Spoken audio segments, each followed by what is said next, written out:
In the months before their first encounters with the United States Marines, Japanese soldiers lived under the steady rhythm of imperial propaganda. Every newspaper headline, every radio broadcast, and every speech from Tokyo carried the same message.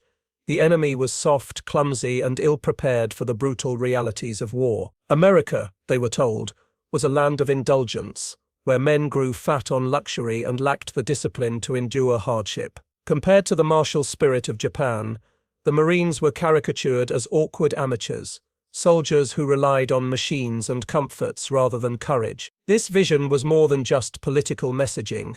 It became a matter of cultural pride. The imperial military system thrived on the notion that spiritual strength outweighed material advantage. Samurai heritage was invoked in classrooms and training camps, where young recruits were taught that the will to die for the emperor was the ultimate weapon.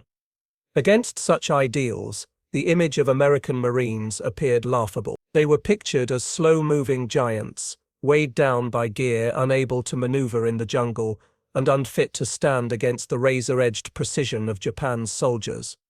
These messages created a sense of inevitability. When officers spoke of future battles, victory was treated as destiny. Confidence filled the ranks, not only because of Japan's string of early triumphs in Asia, but also because of how lowly they judged their adversaries. In their minds, the Marines were not equals on the battlefield. They were obstacles to be brushed aside, evidence of an enemy empire too weak to truly resist. This pride was intoxicating.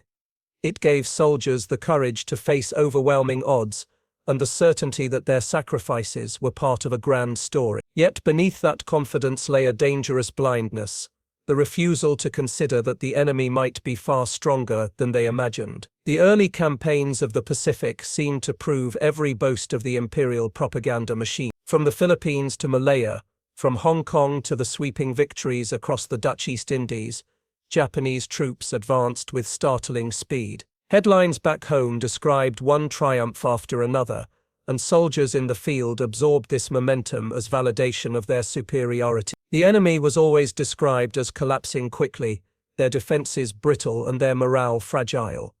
Each victory added another layer of pride. Capturing Singapore, long considered an impenetrable British stronghold, was hailed as proof that Western fortifications were meaningless against Japanese discipline and determination. Reports from Burma and the Pacific Islands painted a picture of Allied troops retreating before the bayonet charge, unable to match the ferocity of the Imperial Army. Soldiers who once doubted their own endurance now carried themselves with the certainty that destiny favored Japan. For the pilots, this pride was even more pronounced. Early encounters in the skies showed Japanese aircraft outmaneuvering their opponents with apparent ease. Tales of Zero fighters sweeping aside clumsier Allied planes spread quickly, reinforcing the belief that Japanese design and skill were unmatched. Within the barracks, laughter often followed any mention of American soldiers. To most, the thought of such men holding their ground in the face of Japanese arms seemed absurd. This string of victories did more than build morale. It created an aura of invincibility. The imperial forces believed they had unlocked a truth, that the West, for all its factories and machines, could never match the spirit and courage of Japan's warrior. When the United States Marines first landed in the Pacific theater, they carried with them a weapon that would quietly change the rhythm of battle: the Browning automatic rifle. To the Japanese, it was at first just another firearm, indistinguishable from the rifles and machine guns they expected their opponents to use. But to the Marines, the BR was more than a piece of equipment. It was the beating heart of their squad-level tactics. Introduced during the final days of the First World War, the BR was designed to bridge the gap between a rifle and a machine gun. Weighing in at nearly 20 pounds, it demanded strength and discipline from the man who carried it. Yet its design gave Marine units a remarkable advantage: the ability to lay down automatic fire without depending on heavy crew-served weapons. Each squad assigned its own BR gunner, usually a young Marine trusted with both the responsibility of firepower and the burden of extra weight. The weapon's distinctive features caught the eye of anyone who saw it up close. It had a long, solid frame, with a 20-round magazine that clicked into place beneath the receiver. Its steady rhythm of fire, controlled bursts from a shoulder or hip, could dominate a stretch of jungle or beach in seconds. For Marines, it became a symbol of reliability, a gun that could turn the tide of a skirmish, allowing squads to push forward where ordinary rifles would have been overwhelmed. At first, Japanese soldiers had little idea of what this weapon meant, but within the Marine ranks there was an air of curiosity, even pride, in knowing that this one tool, properly used, could give small units the ability to hold ground far beyond their numbers. The Marines who first carried the BR quickly discovered that owning such a weapon was not enough. They had to adapt their tactics around it. Training camps across the Pacific Islands echoed with the sharp bursts of its fire as squads practiced advancing under cover, learning how to rotate their gunners to maintain steady streams of suppression. The BR was heavy, awkward in the heat, and its 20-round magazine emptied faster than a man expected. But with discipline, the Marines turned these limitations into strength. Every squad drilled until the role of the BR gunner became second nature. Riflemen were trained to support him, feeding fresh magazines, covering his flanks, and using his fire to pin down enemies. Officers stressed the importance of the gun as the squad's anchor, the base of fire around which every movement revolved. In time, the Marines learned to think not as individuals but as tightly woven units, their cohesion revolving around the bursts of automatic fire that pushed them forward. Conditions in the jungle tested both the men and the weapon. Humidity jammed bolts, mud clung to the magazines, and the weight wore down even the strongest shoulders. Yet the BR's reputation grew because it endured alongside the men who carried it. Marines improvised carrying straps, shared the burden of extra ammunition, and learned to fire in short bursts to conserve precious rounds.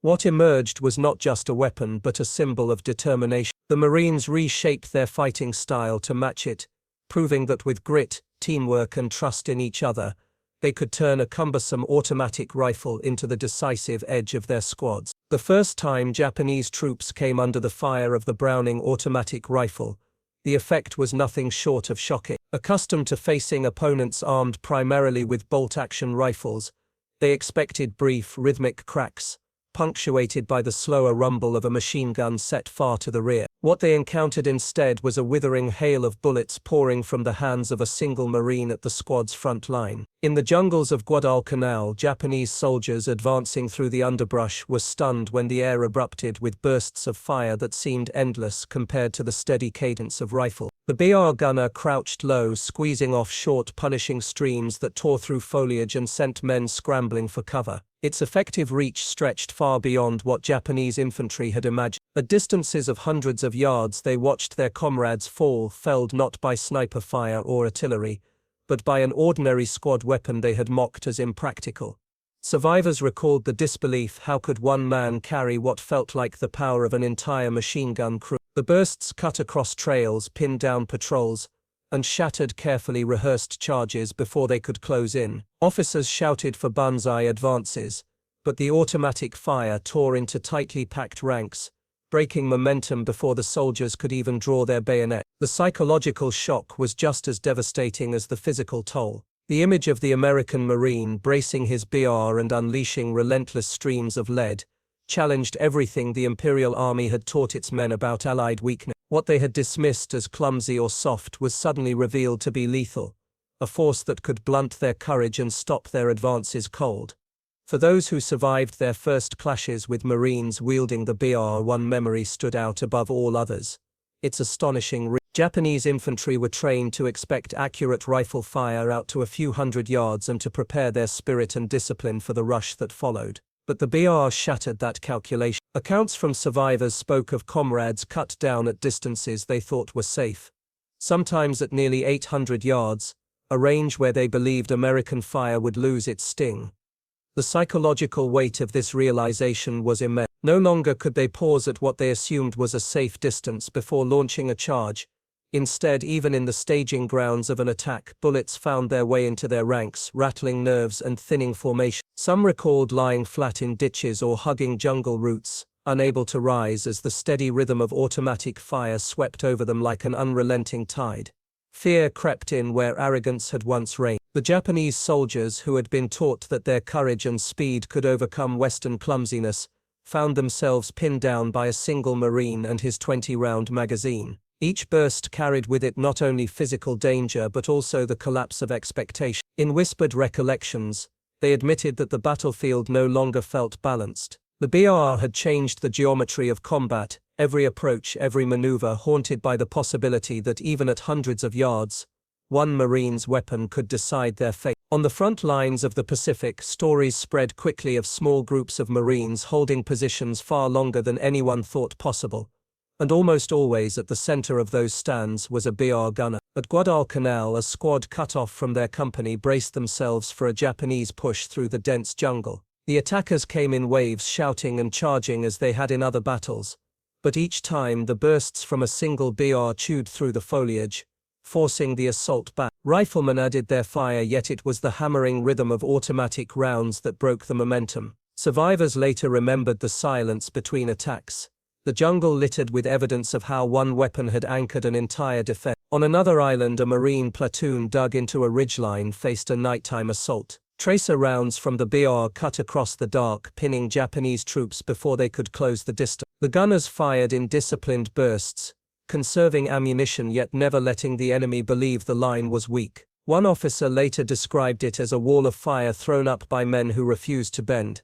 Such episodes became emblematic of the weapon's value. Where the Japanese expected swift breakthroughs, they found themselves pinned, their morale eroded by the inability to overwhelm lightly manned positions. Marines knew the BR would not win a battle on its own, but in the heat of those chaotic moments, it transformed squads into immovable obstacles. The weapon's fire gave courage to its bearers and awe to those who watched it hold the line against all odds. Among captured Japanese soldiers, the stories of failed charges against Marine positions armed with BRs surfaced again and again. What they described carried the weight of dread, a sense that their bravery had collided with something immovable. One prisoner admitted that before Guadalcanal he believed courage alone could carry a soldier through any storm of bullets. After his company rushed a Marine-held ridge, he watched nearly half his comrades fall before they had even closed within shouting distance. The weapon that had done it, he said, was the one carried like a rifle but speaking like a machine.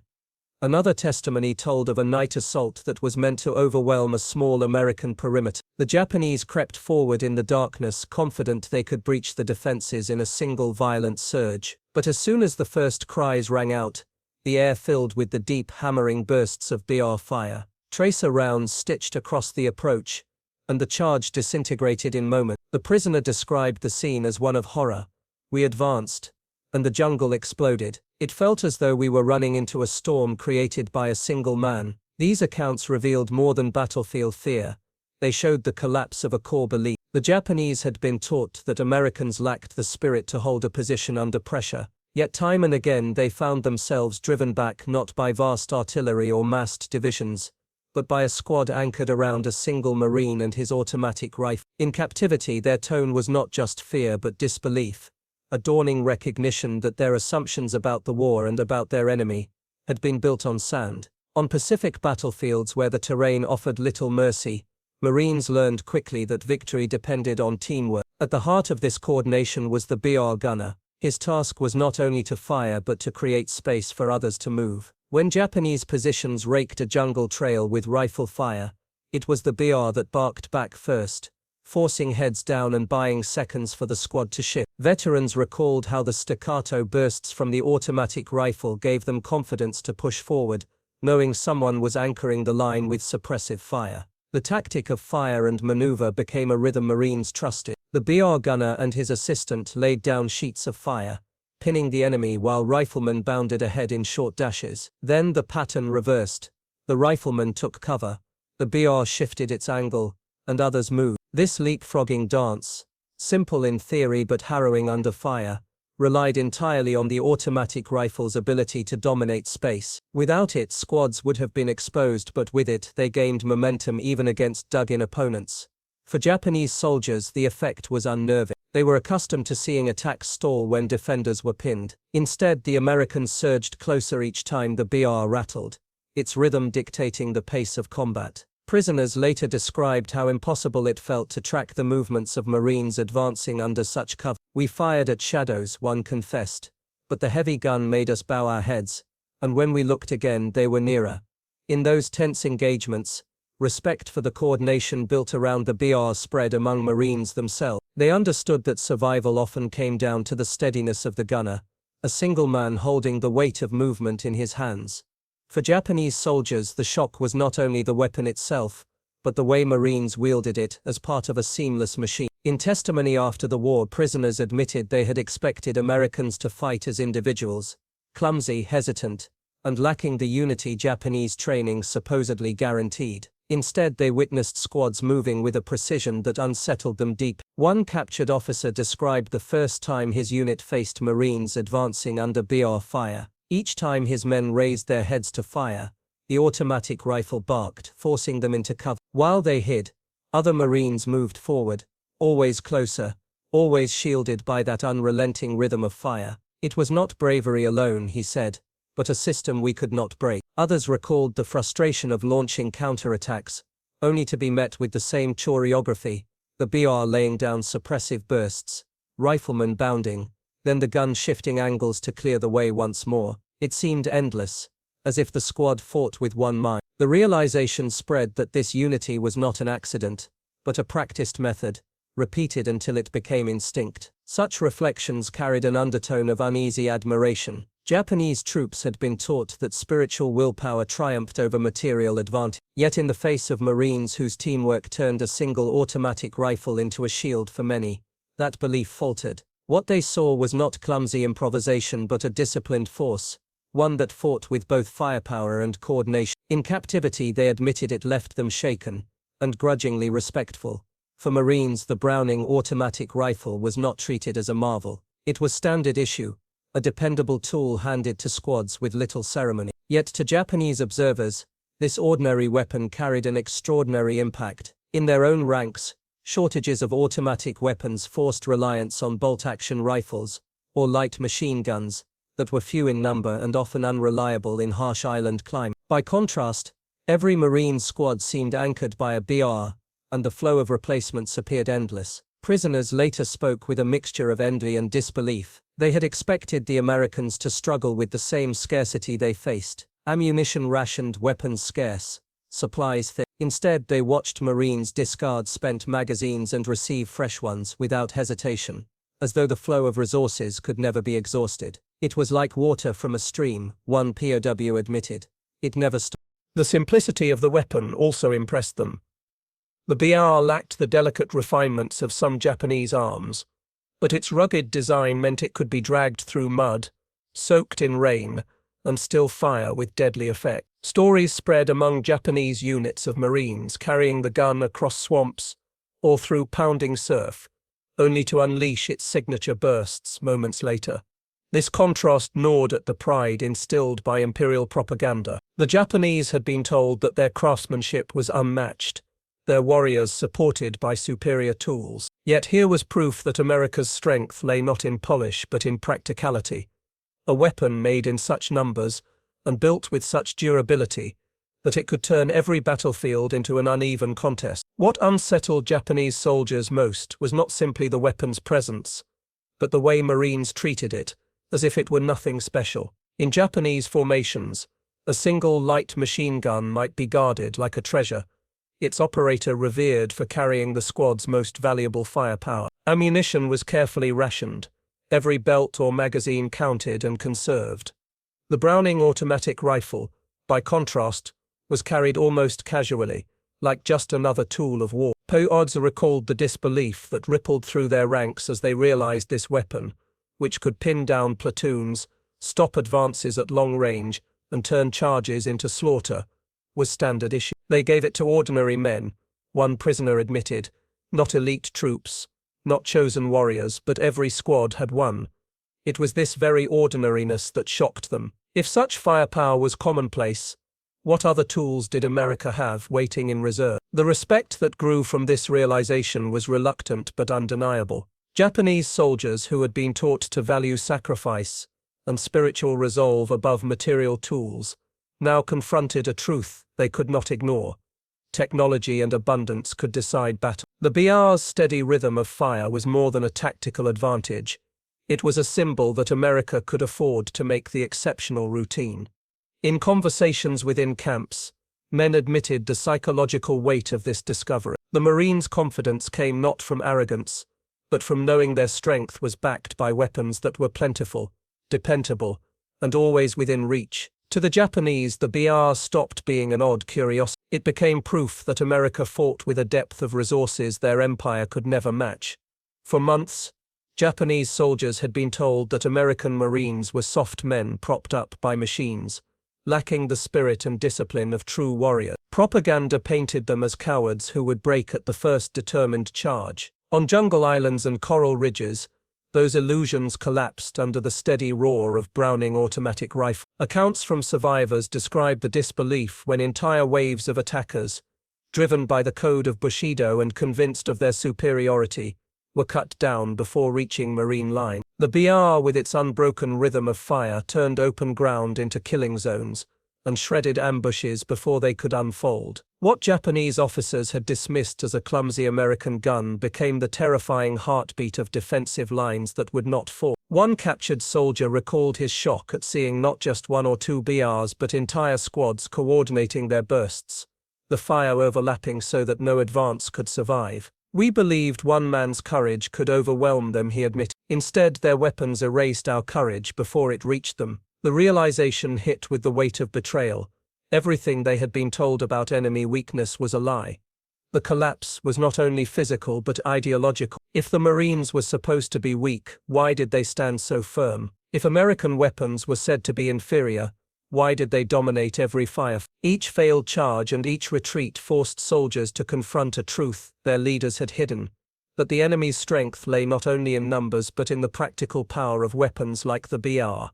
By the time the myth unraveled fully, respect for the Marines had replaced mockery. The propaganda had promised invincibility, reality delivered humiliation.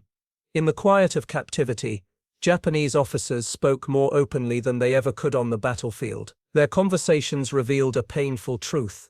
The propaganda they had repeated for years was nothing but smoke. They admitted that the tales of weak, decadent Americans had blinded them to reality. It was not American weakness they had witnessed, but discipline, coordination, and a relentless use of weapons like the Browning automatic rifle that cut through every illusion. One officer confessed that he had once laughed at the idea of Americans fighting with spirit. Yet after watching wave after wave of men fall before the rhythm of BR fire, he understood that spirit alone could not stand against preparation and abundance. Another described his despair when he realized that American squads treated their automatic rifles as basic equipment, while Japanese units treated one machine gun as a rare treasure. The disparity was not only material but philosophical. These admissions carried a tone of reflection mixed with bitterness. The propaganda had promised them superiority.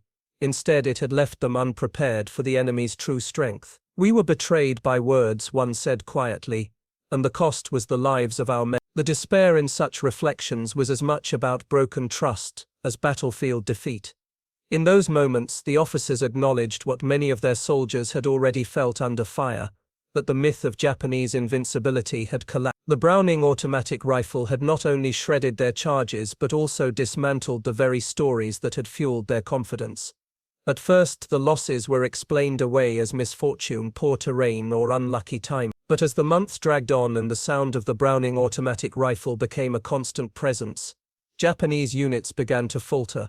The weapon's chattering bursts had an effect that extended far beyond the men it cut down. It eroded morale, gnawed at confidence, and turned every planned assault into a gamble that felt already lost.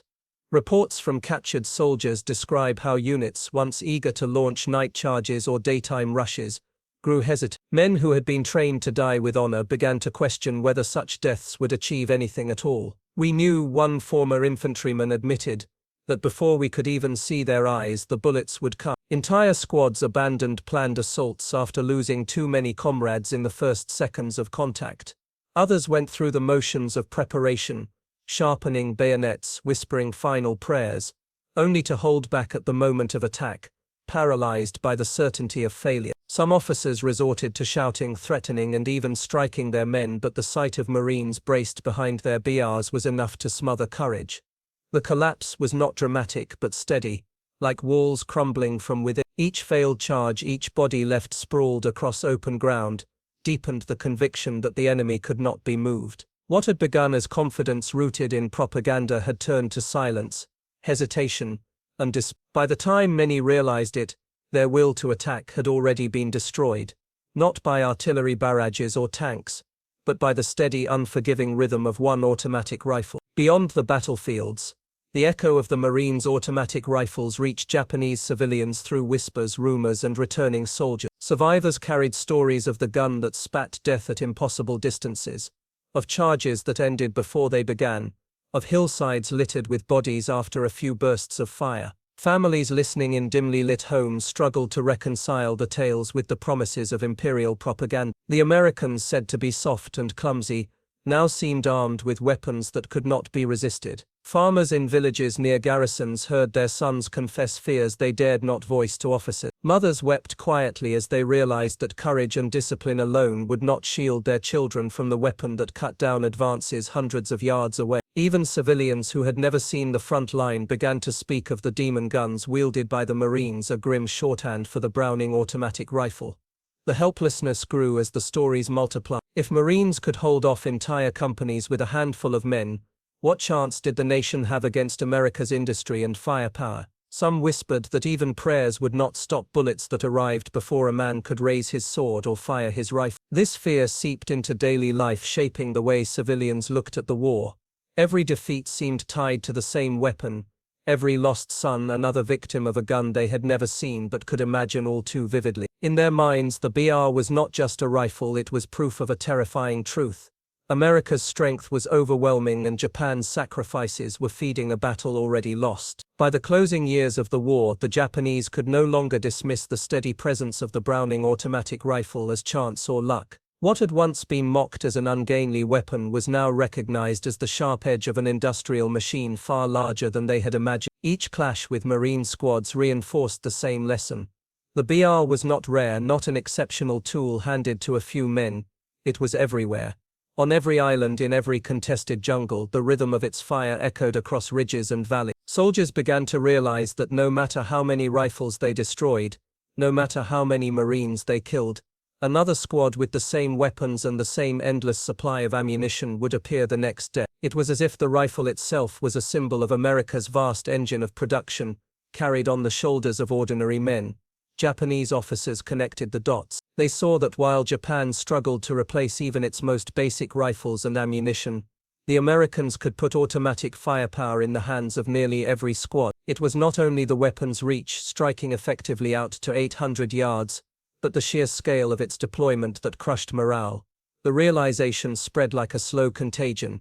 This was not a duel of equals. No amount of bravery or discipline could overcome an enemy that could replace its losses endlessly while maintaining the same deadly standard. The BR, once ridiculed, had become a constant reminder that America's strength was more than strategy or courage.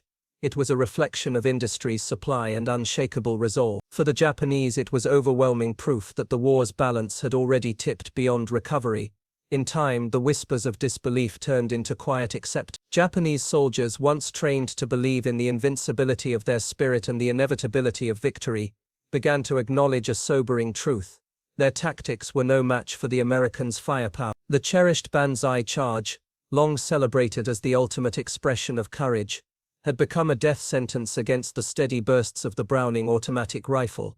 Men who hurled themselves forward with bayonets found themselves cut down long before they could close the distance. Veterans of these futile assaults began to speak with a tone that mixed bitterness with respect. They admitted that the Marines' discipline combined with weapons like the BR made traditional tactics obsolete. Even those who despised surrender confessed that there was no honor in feeding more lives into the path of a gun that could stop entire formations with a single magazine. This reluctant respect grew as defeats mounted. Soldiers described the BR not as a marvel of genius design but as a symbol of America's largest strength, a weapon simple enough to mass produce, rugged enough to survive harsh climates, and deadly enough to dominate the battlefield. The very ordinariness of it made it terrifying. By the war's end, few illusions remained.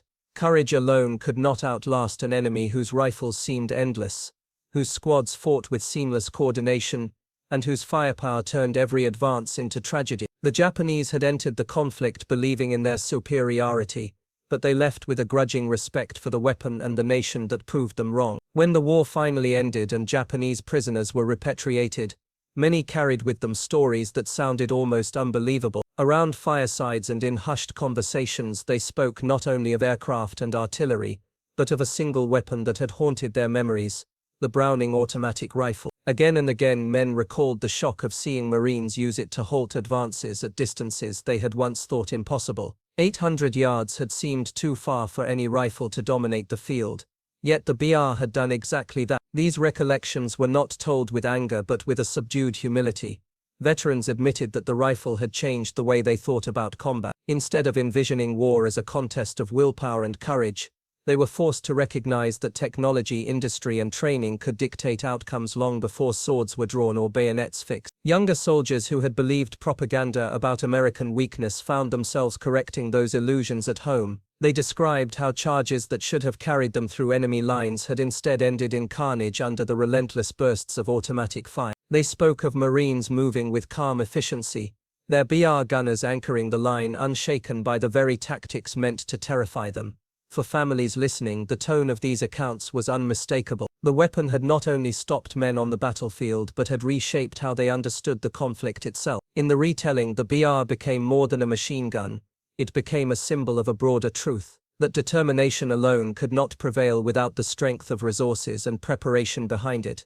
In the years that followed, the BR lived on in memory as more than just a weapon of war. For Japanese veterans, it became a lasting symbol of what America had brought to the battlefield. Not simply numbers or machines, but adaptability and grit. They remembered how Marines used the weapon with a versatility that seemed unmatched, laying down suppressive fire, covering advances, or defending positions with calm precision. The rifle had not been flawless, but in the hands of determined men it had become a tool that shaped the rhythm of the fight. Its legacy stretched beyond the battlefield. The BR represented a kind of practicality that contrasted sharply with the overly complex or idealized tools many armies favored. It was not glamorous, yet its impact was undeniable. To those who had once dismissed Americans as soft and unfocused, the rifle stood as proof that strength could be found in resilience, in tools built for purpose, and in soldiers who knew how to use them effectively. For many former POWs, recalling the BR also meant acknowledging the adaptability of their captors. The Americans had shown that innovation did not always come from radical design, but from improving what already worked and ensuring it reached every squad in every theater. This quiet efficiency became a source of inspiration even for those who had once faced its fire. The true legacy of the Browning automatic rifle was not only in the way it cut down advances at 800 yards, but in the way it broke illusions and reshaped understanding. It stood as a reminder that grit, preparation, and adaptability could change the course of battles, and ultimately the course of history itself.